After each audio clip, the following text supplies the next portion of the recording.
Welcome to the African History Network show right here on 910 AM, the Superstation, the Future Radio. Here, I'm your host, Brother Michael Imhotep. It is Thursday, March 11th, 2021, and we are live. Hope everybody's doing well. It's been a very, very busy day. I was with members of Phi Beta Sigma and Zeta Phi Beta Sorority Incorporated today out at La Crep, out in Royal Oak. So had a good time out there. So on yesterday's show, we talked about the $1.9 trillion COVID bill, the American Rescue Plan, that passed the House of Representatives. We know it passed the Senate, went back to the House, and it passed the House. And I was breaking down some of what's in the bill. Okay. And I talked about $5 billion that's in the bill that's targeted towards African American farmers. There's $10.4 billion earmarked for the nation's farmers, and half of that is going to African American farmers. There's a good article from thegrio.com written by April Ryan that talks about this, and also there was a article from March 8th, 2021, from the Washington Post that talks about this as well, and we discussed this on the show yesterday. The article from the Washington Post is entitled "Relief Bill is Most Significant Legislation for Black Farmers Since Civil Rights Act," experts say. Relief bill is the most significant legislation for Black farmers since Civil Rights Act, expert says. So this is from March 8th. This is for March 8th, from March 8th, 2021. Okay. And so we talked about this yesterday. And in one of the articles, the article from April Ryan for the Grio, it talked about heirs' property. Heirs' property. And heirs' property is one of the ways that our land historically was stolen away from us. Okay. And I said we would talk some about heirs' property on today's show because a lot of people don't know about this history. It wasn't just domestic terrorism. That was a way that our land was stolen away from us, being ran off our land, white supremacists running us off our land. It wasn't just the Ku Klux Klan. It may have been the Knights of the White Camellia or the Black Legion. The Black Legion was actually the domestic terrorist organization that burned down, that really ran Malcolm X's family, Malcolm Little, out of Omaha, Nebraska, and set their house on fire.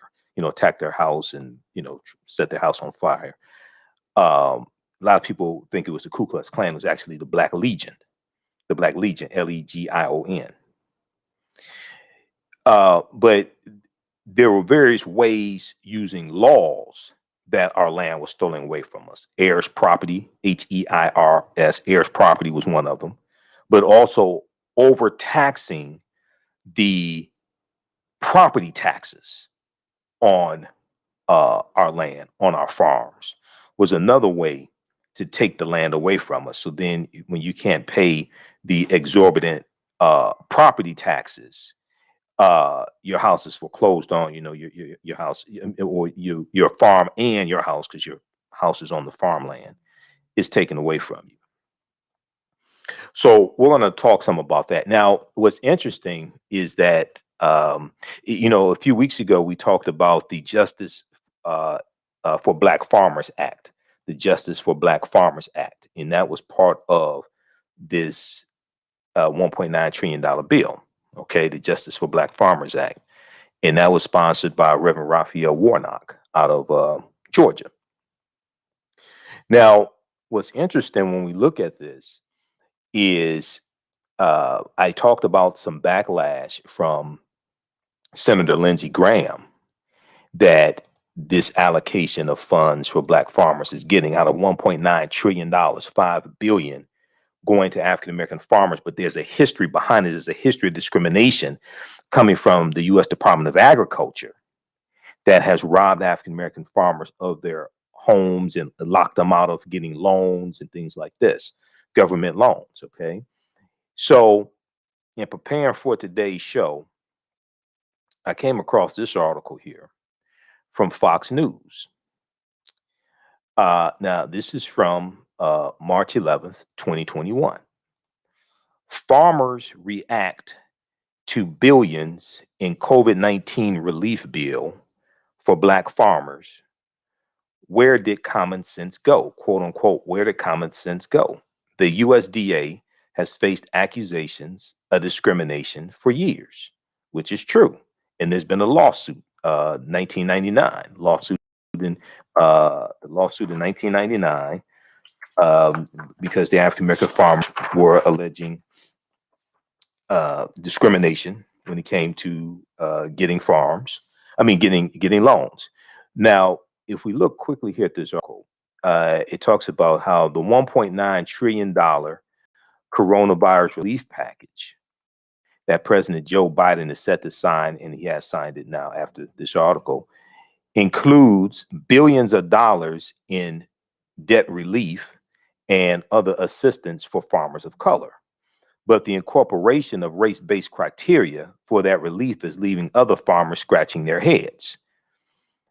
Just because you're a certain color, you don't have to pay back money. I don't care if you're purple, black, yellow, white, or gray. If you borrow money, you have to pay it back, said Kelly Griggs, who runs her 1,800-acre farm with her husband in Humboldt, Tennessee. She told this to Fox News in an interview. My reaction is, where did common sense go? Griggs said. We can't strike. We can't stop. That's the part that really sucks. These people in Washington who make decisions for us and our livelihood have probably never stepped foot on a real farm. Now, the relief package includes an estimated $4 billion to pay up to 120% of Black, Hispanic, Asian, or Native American farmers' outstanding debt as of January 1st, according to the American Farm Bureau Federation. Federation.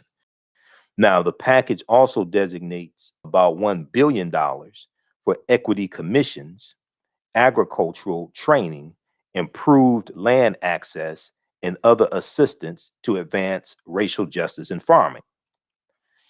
John Wesley Boyd Jr., president of the National Black Farmers Association, who we talked about on yesterday's show, he was interviewed by April Ryan for thegrio.com. We'll go to that article in just a second, just to refresh your memory here.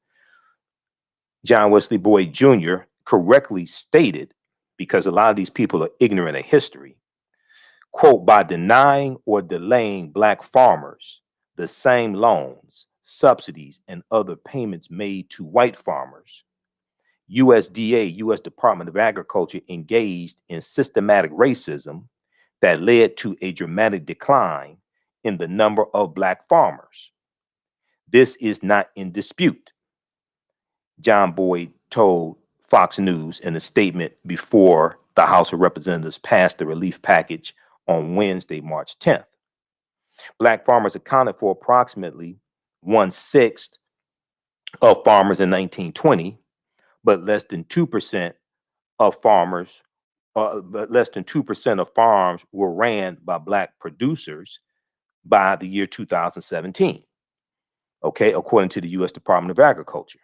Now, the USDA has faced accusations of discrimination for years, rightfully so. The class action Pigford lawsuit that the government settled in 1999 for $1.25 billion was supposed to help farmers who claimed they were unfairly denied loans and other government assistance. Representative Sam Graves, Republican of Missouri, took issue with racial justice in agricultural provisions agriculture provisions contemplated in the bill.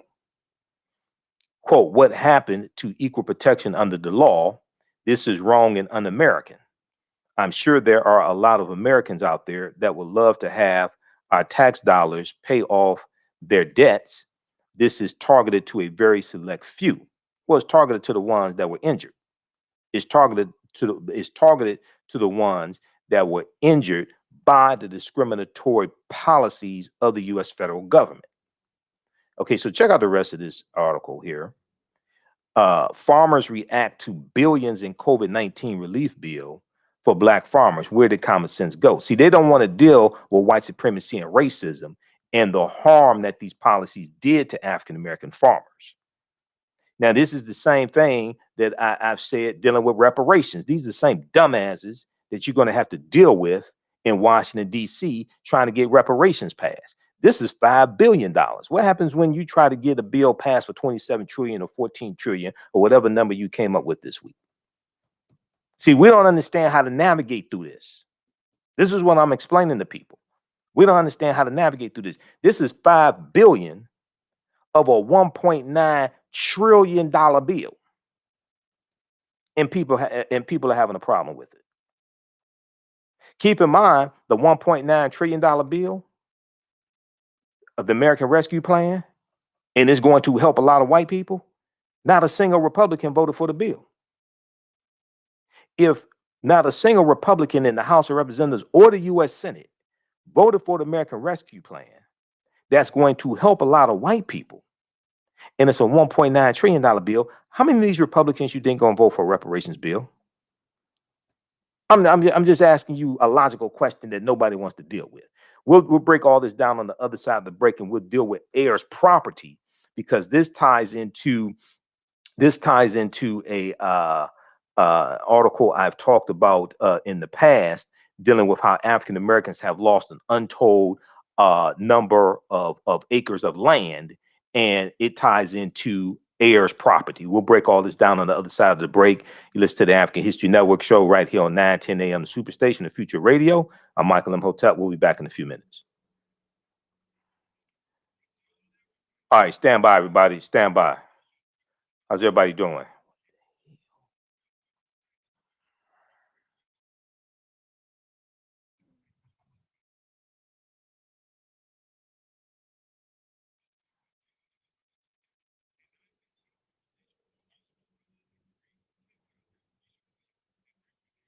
Stand by, everybody.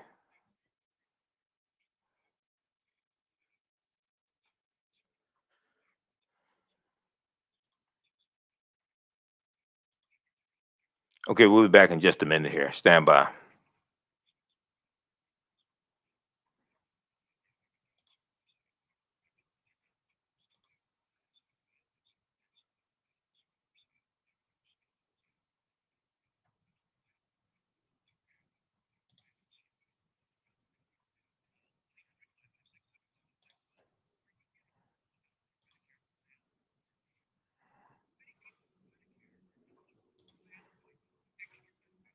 Stand by, everybody. We'll be back from break in just a minute here.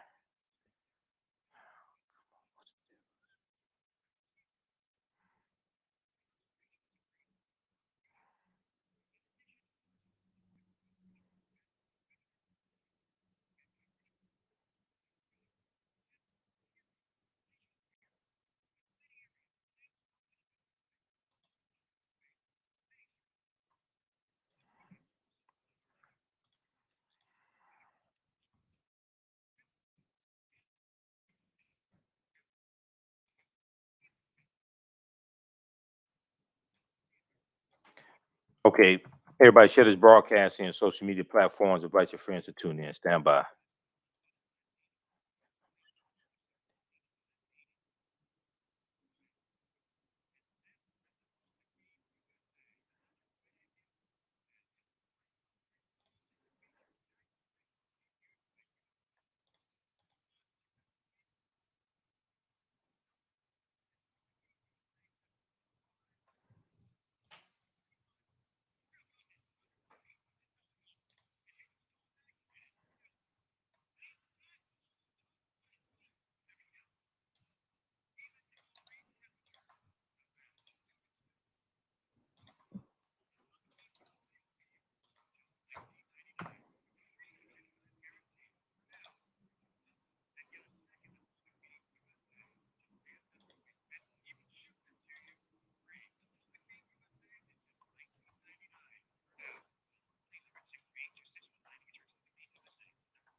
All right, how's everybody doing?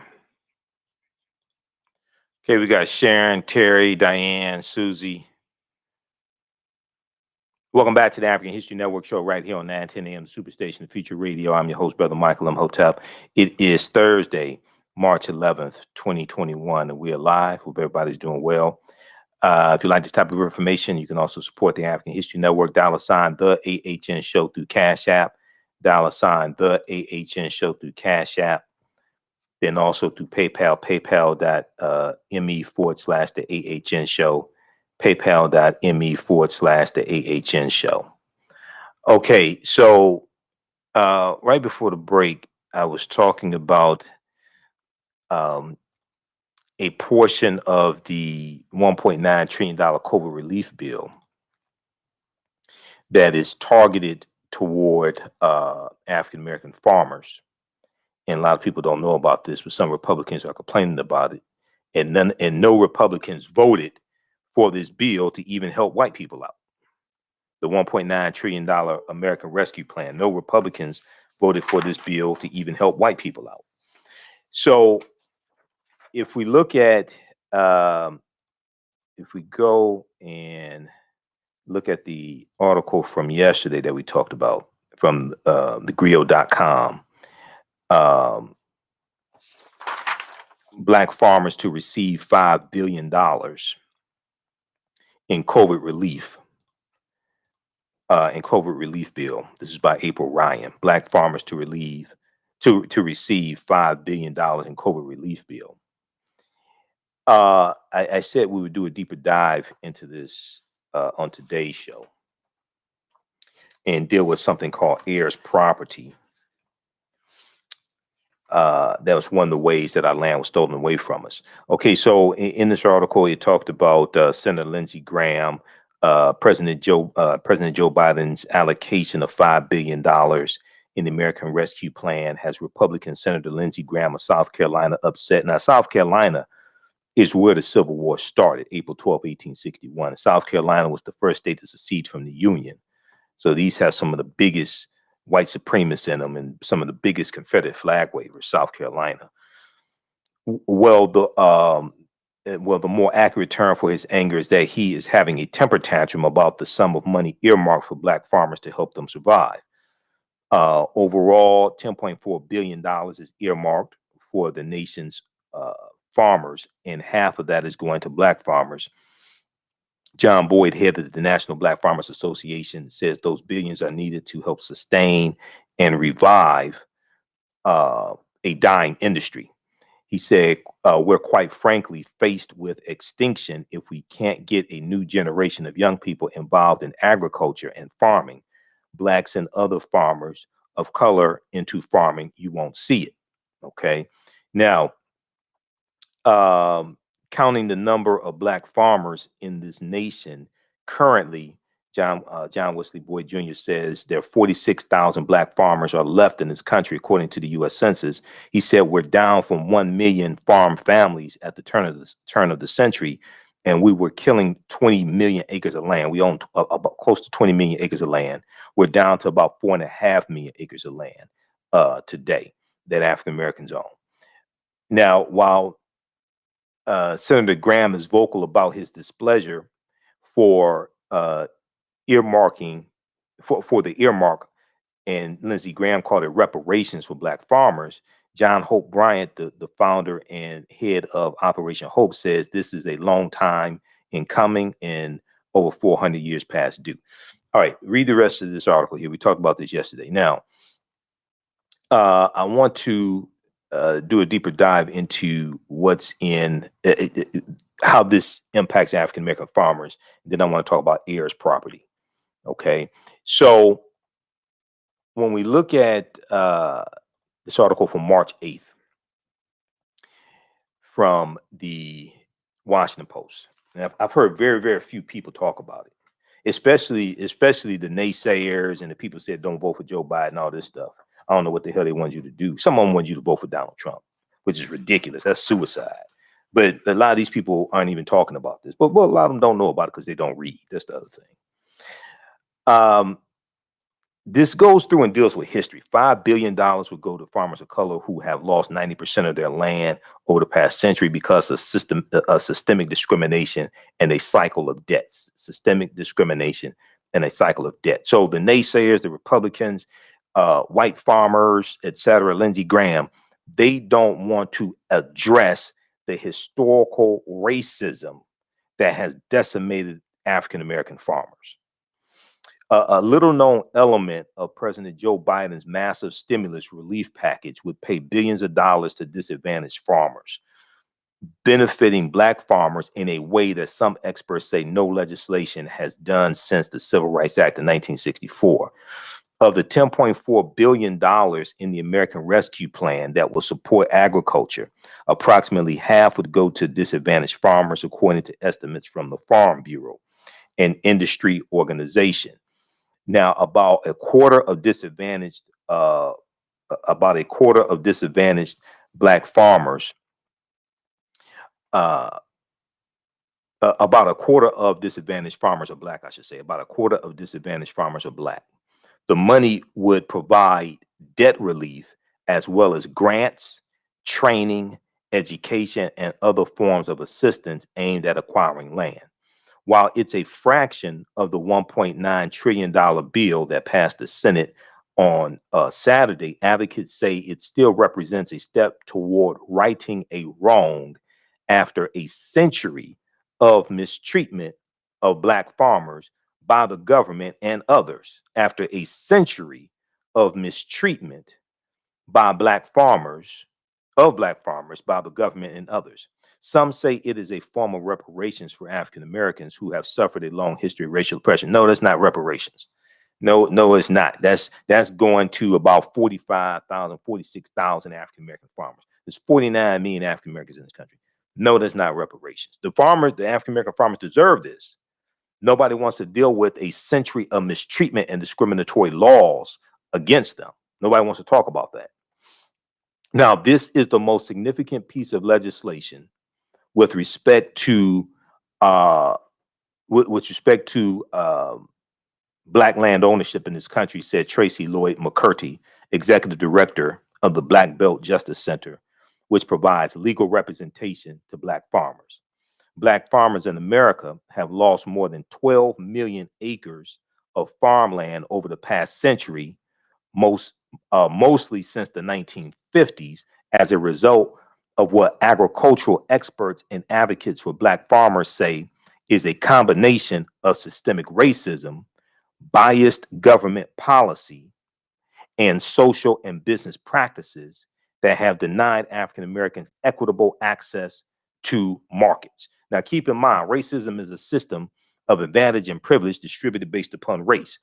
Racism is a system of advantage and privilege distributed based upon race. Racism occurs when one race of people control the majority of the wealth, power, resources, benefits, privileges, land, access to education, access to opportunity, hold political power to write laws, hold a political office to write laws and policies like the ones that discriminated against the African American farmers in the first place.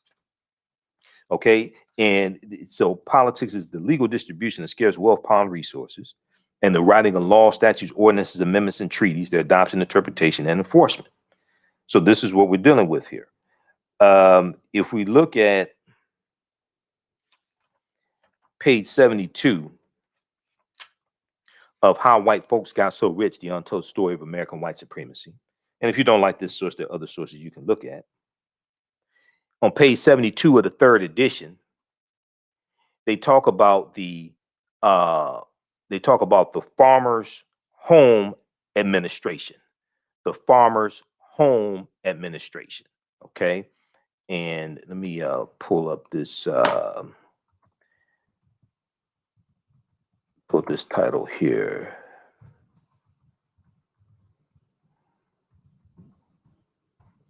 All right. And the calling number is 313-778-7600. 313-778-7600 is the calling number if you have a question or comment. So they're talking about 1930 and the creation of the Farmers Home Administration. Now, the Farmers Home Administration is a government entity, and I'll try to pull up some additional information on this. Now, this is during the Great Depression, and you're going to have these agents. You're going to have this agency created to provide loans for white farmers so they can pay the mortgages on their farms and pay their work hands and things like this so they don't lose their farms. Okay. Farmers Home Administration. At the end of legal slavery in 1865, African Americans were concentrated in the agricultural sector of America. You know, up until 1900, 90% of African Americans lived in the South. Okay, and that's a legacy of slavery. It wasn't because we like the heat. That was a legacy of slavery. This is before the Great Migration, which starts about 1915.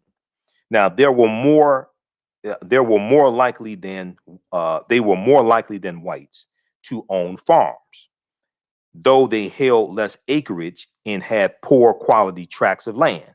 Despite this, the Farmers Home Administration, FHA, okay, was set up in 1930 to give loans and subsidies to white farmers to sustain and maintain their operations. To achieve this, unstated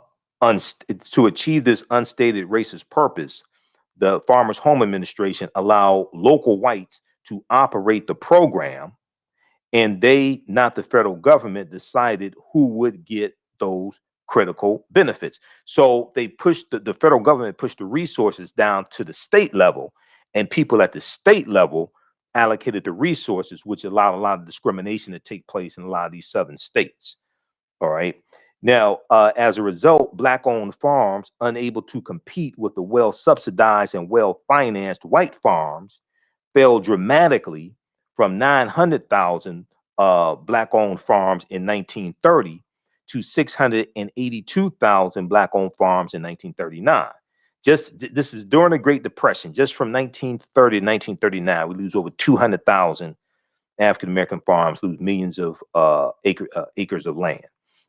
Now, many of the whites used the government money to modernize their farms by buying tractors and evicting Black sharecroppers. Congress amended the law to say that half of the money should go to those tenant farmers, but the white landlords simply stole the farmers' payments, claiming, if asked, that debts were owed.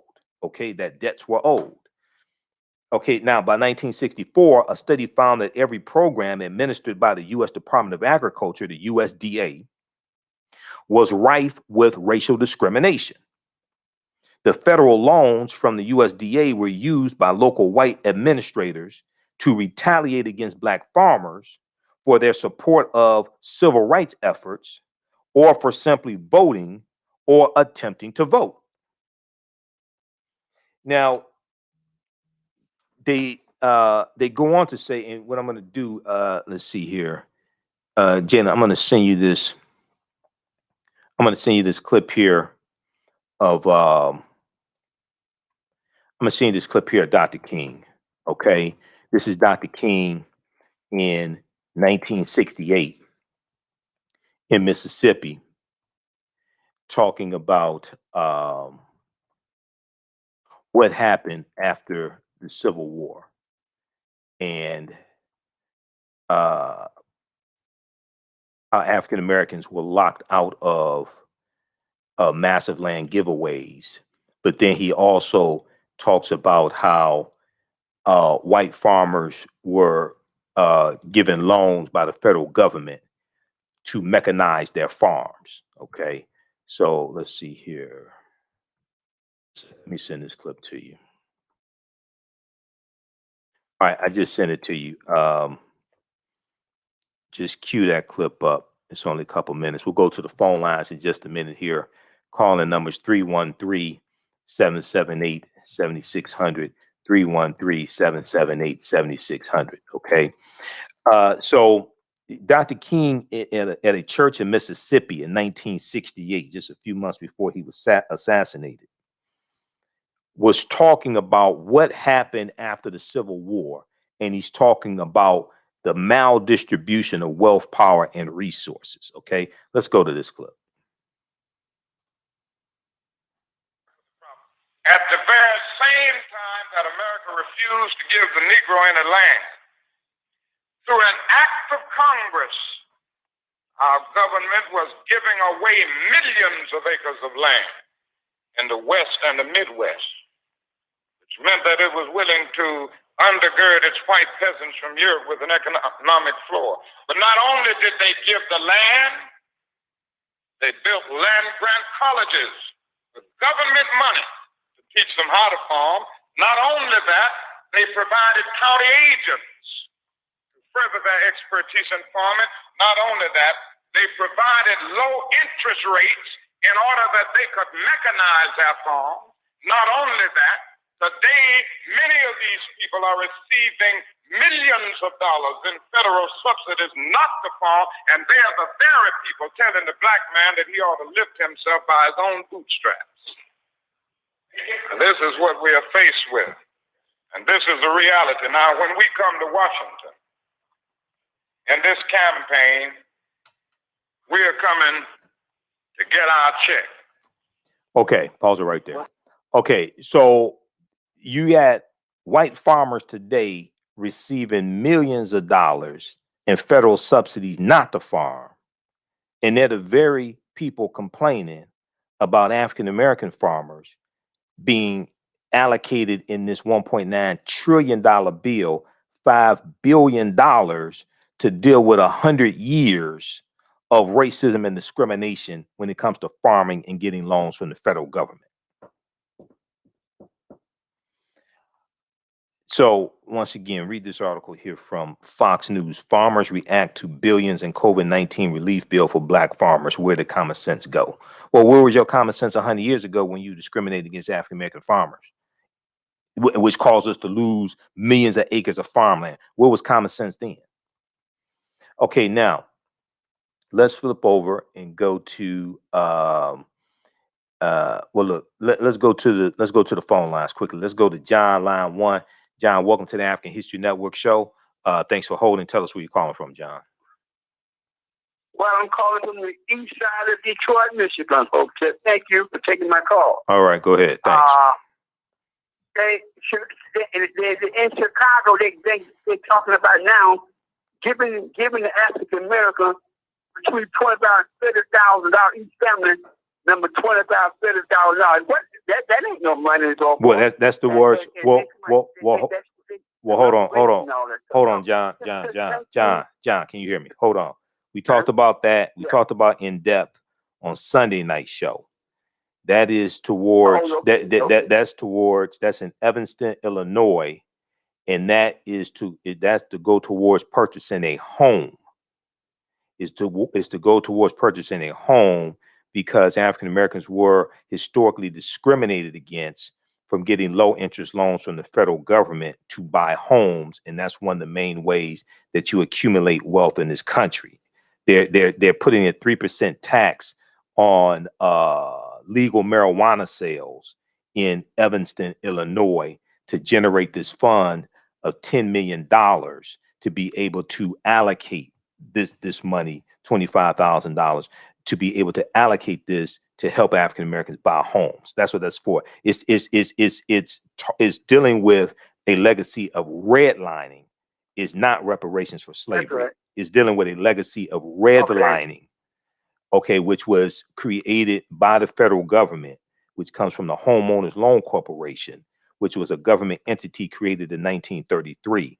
And redlining was a process that was used to discriminate against getting bank loans and insurance for homeowners insurance, but also insurance for businesses.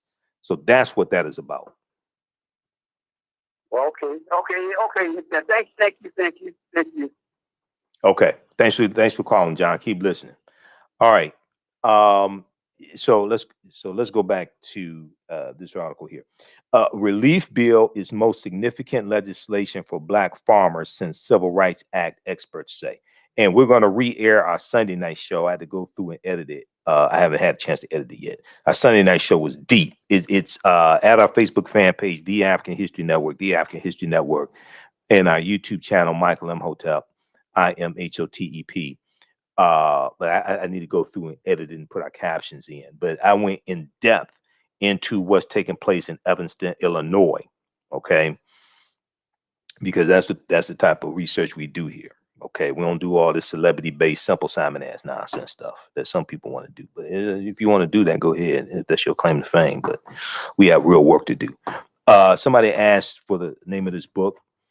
You've heard me mention it before. It's on my recommended reading list of books at our website, AfricanHistoryNetwork.com. How White Folks Got So Rich: The Untold Story of American White Supremacy. This is the 3rd edition. I have all 3 editions, read all 3 of them. How White Folks Got So Rich: The Untold Story of American White Supremacy. Okay, but if you go to our website, AfricanHistoryNetwork.com, and right on the homepage at the top, click on book list. I have a recommended reading list of about 70 books there. Okay. Now, let's see here. Okay, so let's go back to this.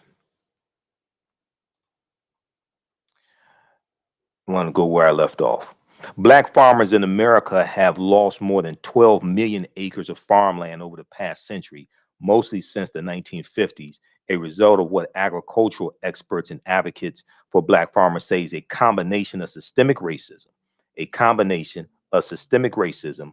biased government policy, and social and business practices that have denied African Americans equitable access to markets. Now, let's go back to, because a lot of people don't want to talk about this because a lot of people don't read, READ. But let's go back to January 20th, 2021. So we know Joe Biden signed into law the $1.9 trillion American Rescue Plan that no Republicans voted for, neither in the House or the Senate. January 20th was Inauguration Day. Joe Biden signed 10 executive orders on January 20th, 2021, Inauguration Day. That was a half day of work. Because, he was sworn in 12 noon, right? It was like a half day of work. This is one of the executive orders that Joe Biden signed on day one. Very few people talk about this. I'm not sure why. Very few people talk about this. Executive order on advancing racial equity and support for underserved communities through the federal government. Because a lot of these executive orders and policies we've been talking about here. So it goes through and it talks about how equal opportunities, the bedrock of American democracy, but it talks about dealing with systemic racism. Okay, it talks about dealing with systemic racism. Our country faces converging economic, health, and climate crisis that have exposed and exacerbated inequities, while a historic movement for injustice has highlighted the unbearable human cost of systemic racism. Our nation deserves an ambitious whole of government equity agenda that matches the scale of the opportunities and challenges that we face. Let me see here. Okay, now read this executive order. There was one, and I think there was another one. It actually has one dealing with redlining also in the federal government. But the one of the things that one of the executive orders is calling for is actually doing is a review of the various policies from the different departments of the government to see how various policies contributed to systemic racism, so they understand what to correct. This was day one, just so people who are confused or don't know, go read this one. You can read all executive orders at whitehouse.gov, official website of the White House, whitehouse.gov. Okay. All right. Now, so dealing with systemic racism in policies and government ties into this portion of the $1.9 trillion coronavirus bill. Discrimination started a century ago with a series of federal homestead acts that offered mainly white settlers deeply subsidized land that Dr. King talked about in that excerpt I just played. This deals with the Homestead Act of 1862 during the Civil War and the Southern Homestead Act of 1866. But for good measure, we could then throw in the Dawes Allotment Act of 1887 that reallocated 138 million square acres of land. And it was largely supposed to go to African Americans and Native Americans, Black Indians, things like that. 2/3 went to white people. But the Homestead Act of 1860, that redistributed about 245 million acres of land, but about 250 million acres of land. The Homestead Act, largely almost exclusively to white people. Okay. And they had to take care of the land. They were allocated about 160 acres of land. They had to take care of the land for 5 years, pay the taxes on it, and then the land's theirs. And then you had a Southern Homestead Act of 1866 that allocated 46 million acres of land in 5 southern states as well. And we were almost exclusively locked out of that land giveaway as well. This is what Dr. King was talking about when he talked about these massive land giveaways. So discrimination started a century ago with a series of federal homestead acts that offered mainly white settlers deeply subsidized land. Since then, local U.S. Department of Agriculture offices charged with distributing loans have frequently been found to deny Black farmers access to credit, and to ignore or delay loan applications.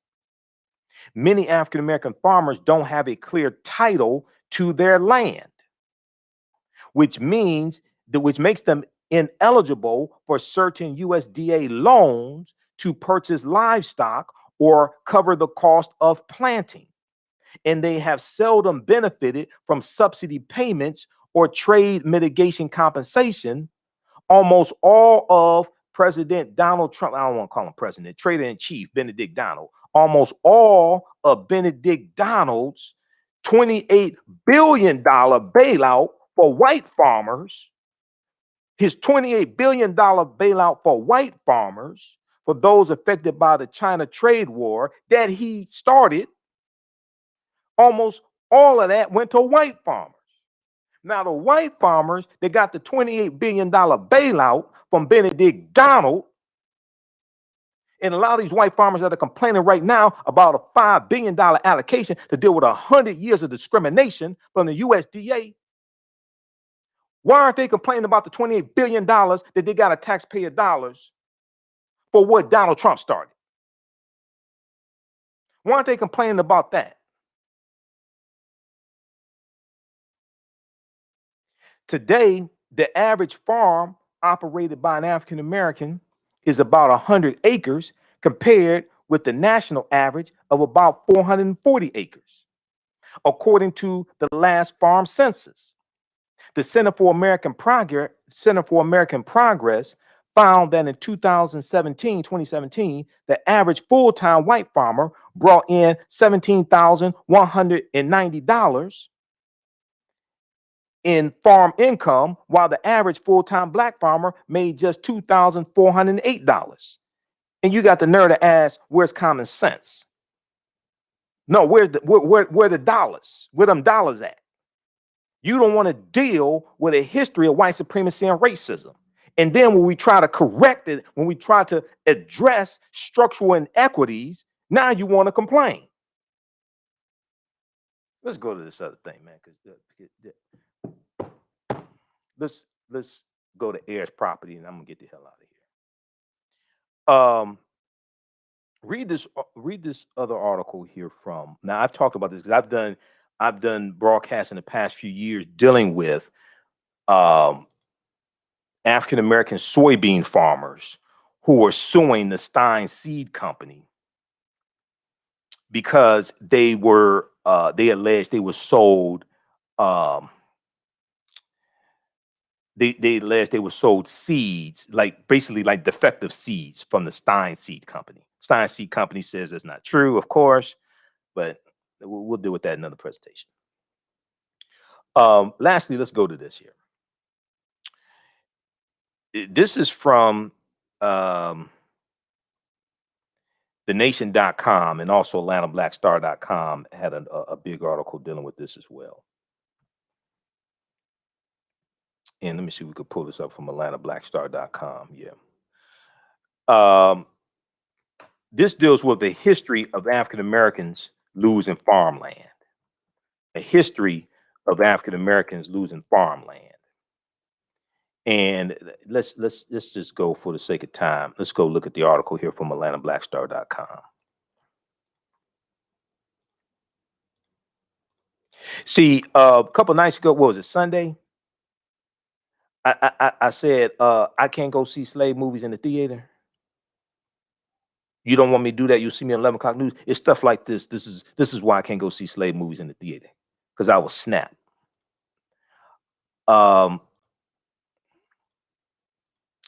Okay, let's go. Where is that one? I just pulled it up here.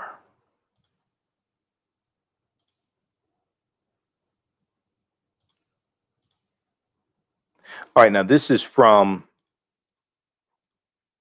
AtlantaBlackStar.com. I talked about this article when it came out a few years ago.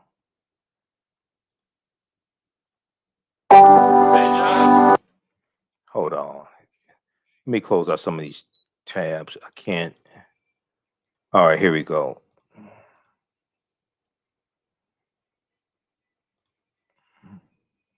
And for some reason, there's a clip playing. Just a second. Okay, let's look at this article here. From 15 million acres to 1 million acres. From 15 million acres to 1 million acres. How Black people lost their land. How Black people lost their land. All right, now this is an article from AtlantaBlackStar.com, June 30th, 2017. At its height, Black land ownership was impressive. At the turn of the 20th century, formerly enslaved Black people and their heirs owned 15 million acres of land, primarily in the South, mostly used for farming. In 1920, the 925,000 African-American farms represented 14% of the farms in America. Sadly, things turned for the worse as 600,000 Black farmers were forced off their land, with only 45,000 Black farmers remaining in 1975. Now, Blacks are only 1% of rural landowners in the U.S. and under 2% of farmers. Okay, so let me go down to heirs property. Okay, so they talk about this one person whose grandfather owned land, but they say they're dealing with heirs property. Okay, and those listening on that, those watching on Facebook and YouTube, we're going to keep broadcasting on our Facebook page and YouTube channel. We're out of time here on 910 AM Superstation WFDF. Right now, it's correct. Wrong behavior is not over till we win. Wakanda forever. We'll talk to you tomorrow night. Peace. Okay, let's continue here. Land is among the most important assets people can own, certainly for the rural society in which many African Americans traditionally have lived. Land represented prosperity, intergenerational wealth, family, and community. According to the U.S. Agency for International Development, USAID, land can be, quote, a vital part of cultural and social identities, a valuable asset to stimulate economic growth, and a central component to preserving natural resources and building societies that are inclusive, resilient, and sustainable. It's more about land as a home. It's about economics and culture all rolled up into one, said Jeannie L. Stevens, executive director of the Center for Heirs Property Preservation, based in Charleston, South Carolina. The organization serves 15 counties and Palmetto State, including the Low Country, where the Gullah Geechee have struggled to hold on to their ancestral homelands on the sea lands in the face of development, gentrification, and corporate intrusion. For generations, families have had the land procured through the blood, sweat, and tears of their ancestors until many are forced to sell it. Okay, like so we have the Gullah Geechee. They're in South. We have them in South Carolina. Okay, and this is dealing with coastal land. Now, keep in mind when you talk about 40 acres and a mule, Special Field Order number 15. Special Field Order number 15 was dealing with coastal land in Georgia, South Carolina, and Florida. He was dealing with coastal land in Georgia, South Carolina, and Florida. All right. Okay. Now, the Center for Sustainable Land, the Center for Sustainable Land Use, to help historically underserved families realize the wealth building asset of their land and prevents heirs property owners from losing their land. Under the concept of heirs property, a form of communal land ownership found among rural communities of the South, both black and white, numerous heirs of the original landowner are co-owners of the land, each owning a percentage share. Okay, numerous heirs of the original landowner are co-owners of the land, each owning a percentage share. They may be 20, 30, 40, or more people scattered around the country, and in some cases have never visited the land and may not even know they are co-owners of the land. Okay, so you may not know that you may not know that they're multiple owners of this land.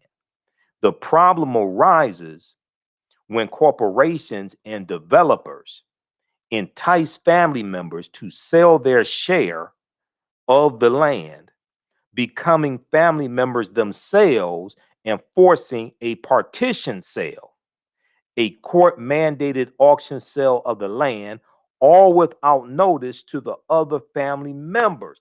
This is one of the heirs property law is one of the main ways that we have lost a lot of this land in the South. And not understanding the law, maybe not having the proper deeds to the land, things like this. This is one of the main ways this land has been sold from underneath our noses, sold from underneath our feet. Okay, let's continue here.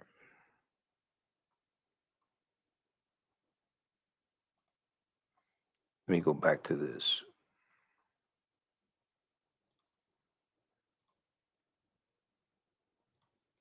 All right. So this is dealing with heirs property. They may be 20, 30, 40, or more people scattered around the country, and in some cases have never visited the land and may not even know they are co-owners of the land. The problem arises when corporations and developers entice family members to sell their share of the land, becoming family members themselves and forcing a partition sale, a court-mandated auction sale of the land, all without notice to the other family members. It is a real issue, said Tish Lynn, Lynn, Director of Communications at the Center for Heirs Property Preservation. Lynn said that across the Southeast and throughout the country, land has been in the hands of African American families through heirs titles, H-E-I-R-S apostrophe, heirs titles, passed from generation to generation, okay, without a clear title to the land, which goes back to the article here from the Washington Post that talked about how there may not be a clear title or deed to the land. Okay. We go back and look at this one here from the Washington Post. All this is tied together. And this ties into understanding law. Okay, this ties into understanding law. These laws are created by politicians. Politics is the legal distribution of scarce wealth, power, and resources, and the writing of laws, statutes, ordinances, amendments, and treaties, their adoption, interpretation, and enforcement.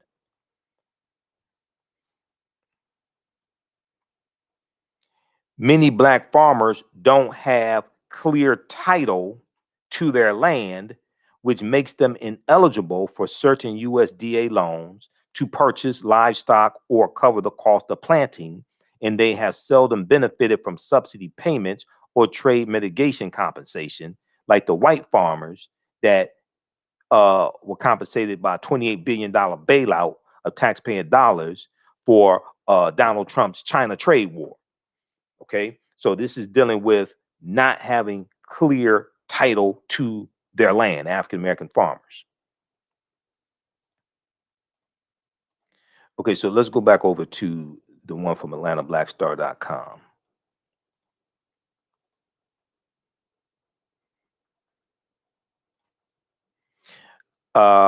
Okay, Lynn said, Tish Lynn said that across the South and throughout the country, land has been in the hands of African American families through heirs titles passed from generation to generation without a clear title to the land. Rather, land was passed through oral tradition without access to the judicial system or the ability to hire a lawyer. Although heirs property is a rural characteristic rather than a racial one, for Black people who have had more than their share of exploitation, the suffering is compounded. The suffering is compounded. Quote, I talk about it as an injustice. We call it legalized theft. We call it legalized theft. We're trying to level the playing field by clearing the title, Tish Lynn said. Okay. Jenny Stevens noted that while the issue of land loss is not new, it is receiving more attention these days. Now, this article is from 2017. Indigenous Black landowners now find themselves grappling with the same land loss issues facing Native Americans. Indigenous Black landowners now find themselves grappling with the same land loss issues facing Native Americans. Once thought to be the most unproductive land, now everyone wants to live in the Sealands area. This is because of gentrification. Tish Lynn calls the Charleston coastal area a magnet with, quote, 40 new people coming every day and the attraction of industry, Boeing, Volvo, and the desirability of living here has logarithmic, okay, it's logarithm, okay, increase the pressure of development, okay, logarithmically. Hurricane Hugo helped shine a light on issues facing the coast as forests amid their heirs, properties were destroyed. Okay, Hurricane Hugo helped shine a light on issues facing the coast as forests amid their heirs' properties were destroyed. With few laws on the books to protect landowners, landowners, it is easily lost and families torn apart. Read the rest of this article here because I don't have time to get into this.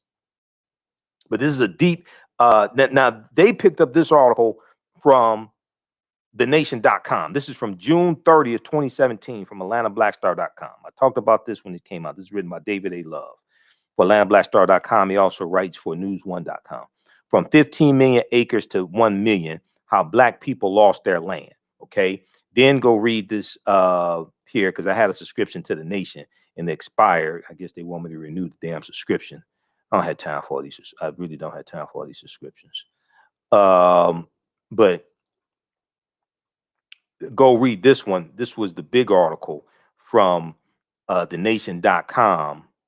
African Americans have lost untold acres of land over the last century. African Americans have lost untold acres of land over the last century. An obscure legal loophole is often to blame. The obscure legal loophole is heirs property. Now, this article is by Leah Douglas, June 26, 2017. That was a source article from the one from AtlantaBlackStar.com, which was from June 30th, 2017. Okay, so go read these. And then this ties into the $5 billion allocated in the $1.9 trillion bill, American Rescue Plan, that's going to African American farmers. This ties into that, and that deals with the Justice for Black Farmers Act. The Justice for Black Farmers Act, co-sponsored by Reverend Raphael Warnock and Senator Cory Booker. All right, now we'll talk about this some more on tomorrow's show. So we know that President Joe Biden gave a address today, his first national address as president, and this deals with the $1.9 trillion coronavirus bill. Okay, this is I should say, back up. First primetime address. His first primetime address as president. Now he's going to do a victory tour, which is extremely important because President Obama did not do a victory tour after the stimulus, after they passed the $800 billion stimulus plan early on. And Joe Biden is saying that he learned from that mistake because you have to explain to the American people what is in the bill, how it's benefiting them, and especially in this case, who actually voted for the bill, because not a single Republican in the House of Representatives or the U.S. Senate voted for the $1.9 trillion American Rescue Plan. That is going to help a lot of their white constituents. Okay. Now, on the readout with Joanne Reed, she talked about this on Thursday, March 11th. Biden administration to take victory lap to sell COVID relief package. Okay, let's go to this clip. Help is on the way. Now that the $1.9 trillion American Rescue Plan has been signed, Americans can expect some relief and some money in their accounts as early as this weekend. Here's President Biden moments before signing the bill. This historic legislation is about rebuilding the backbone of this country and giving people in this nation, working people, middle-class folks, people who built the country, a fighting chance. That's what the essence of it is. Biden has vowed not to repeat the mistake President Obama made back in 2009 when the administration did not get out and sell the benefits of its own economic recovery plan. So much of the public was just left not fully informed about the benefits. Barack was so modest, he didn't want to take, as he said, a victory lap. I kept saying, tell people what we did. So we don't have time. I'm not going to take a victory lap. And we paid a price for it, ironically, for that humility.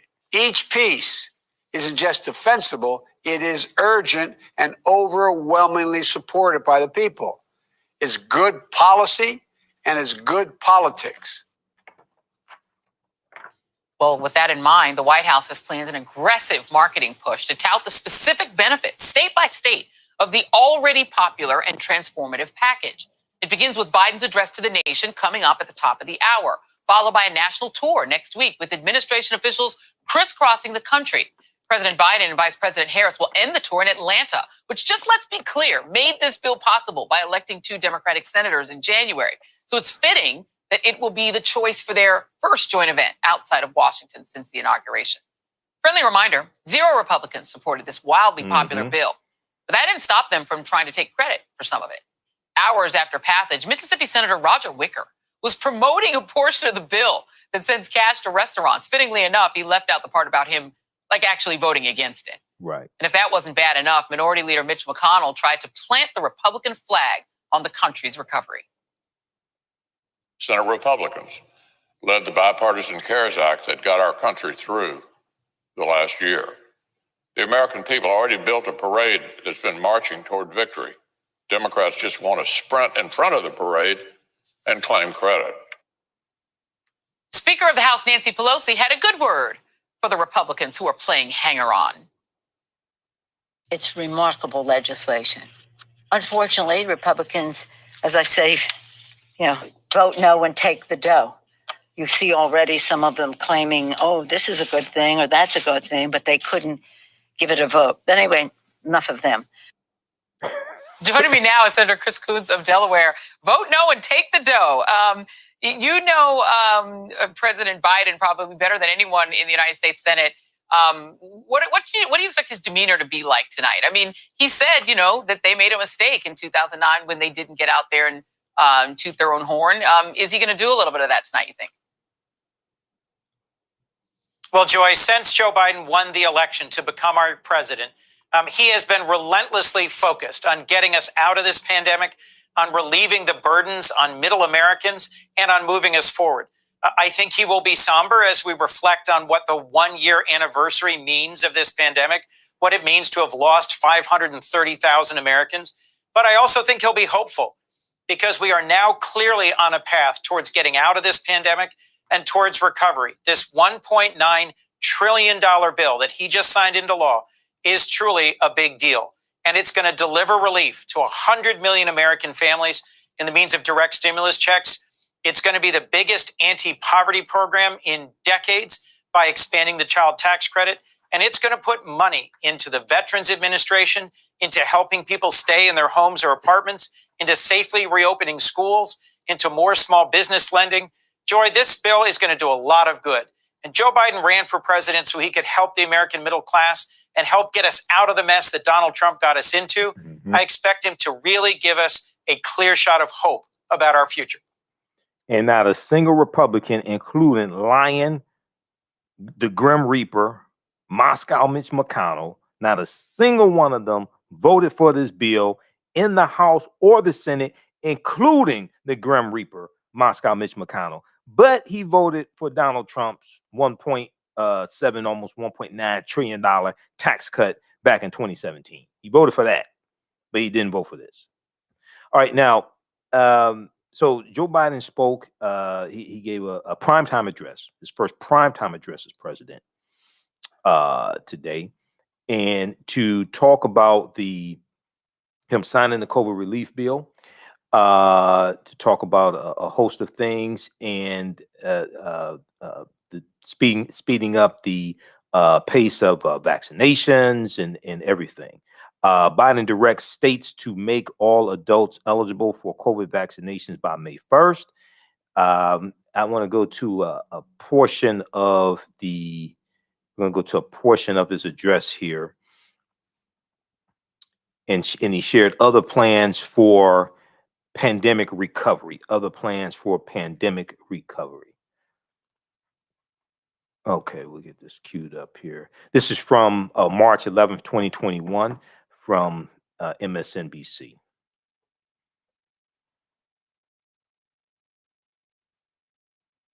All right, stand by. I want to talk about the next steps we're thinking about. First, tonight, I'm announcing that I will direct all states, tribes, and territories to make all adults, people 18 and over, eligible to be vaccinated no later than May 1. Let me say that again. All adult Americans will be eligible to get a vaccine no later than May 1. That's much earlier than expected. Let me be clear.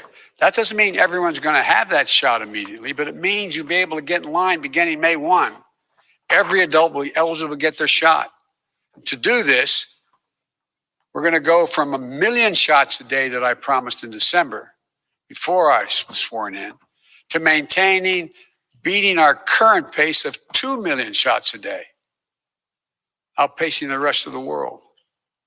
Secondly, at the time when every adult is eligible in May, we will launch, with our partners, new tools to make it easier for you to find the vaccine and where to get the shot, including a new website that will help you first find the place to get vaccinated and the one nearest you.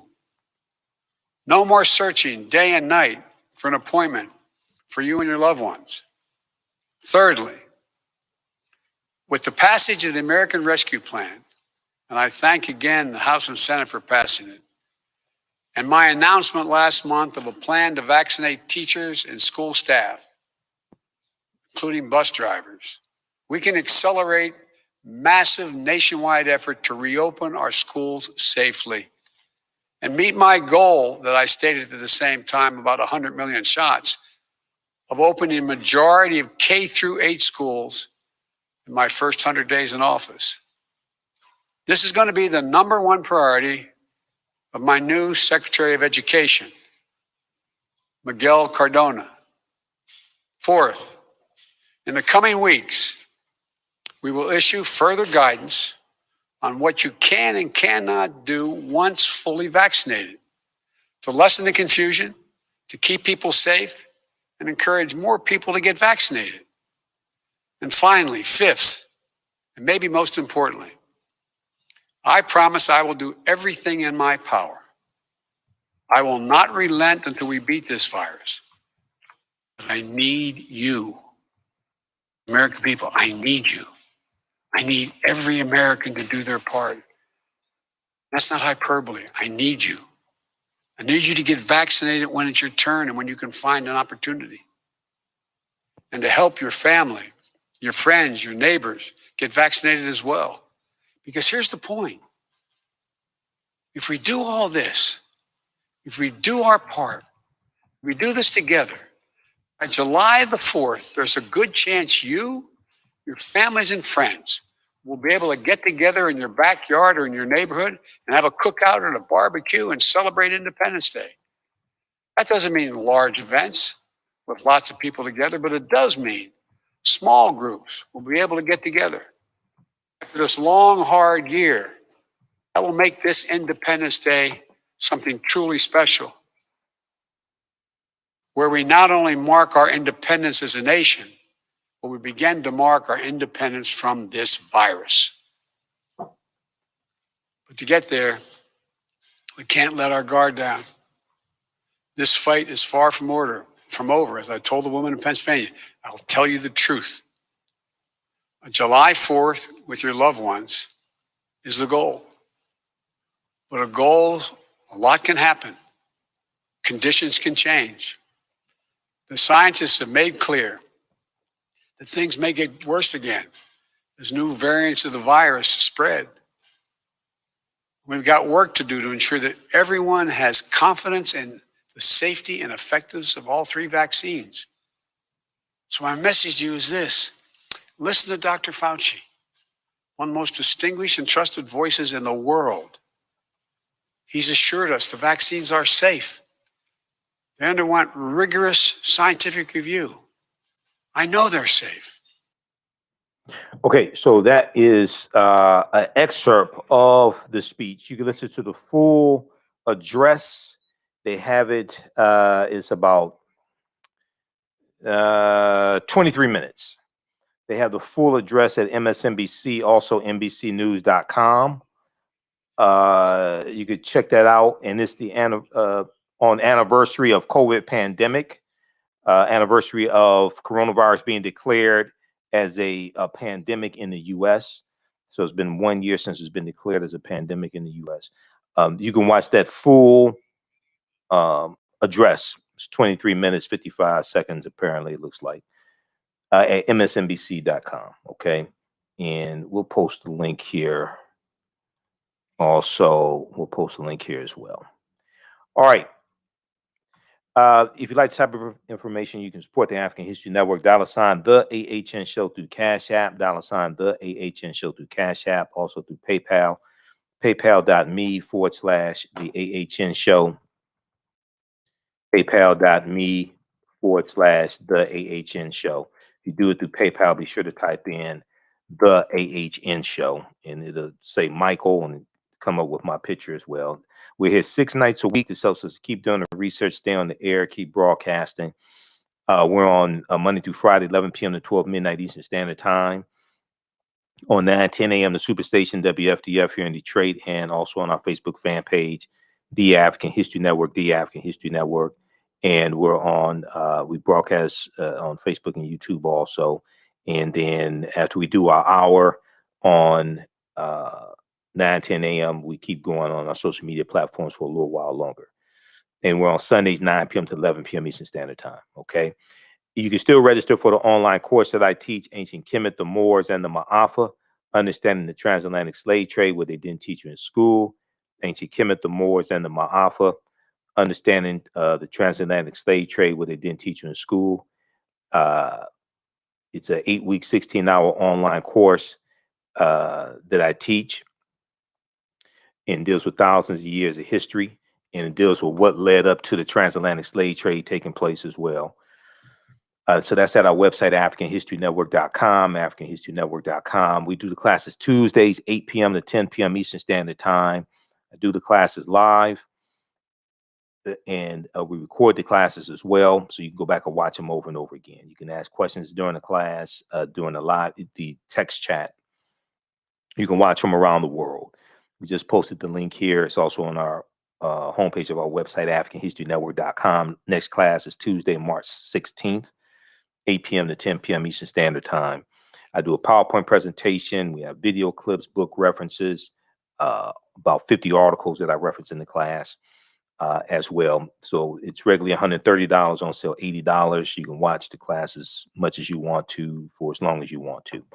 All right. So visit our website, AfricanHistoryNetwork.com. This Ancient Kemet, the Moors, and the Ma'afa, Understanding the Transatlantic Slave Trade, what they didn't teach you in school.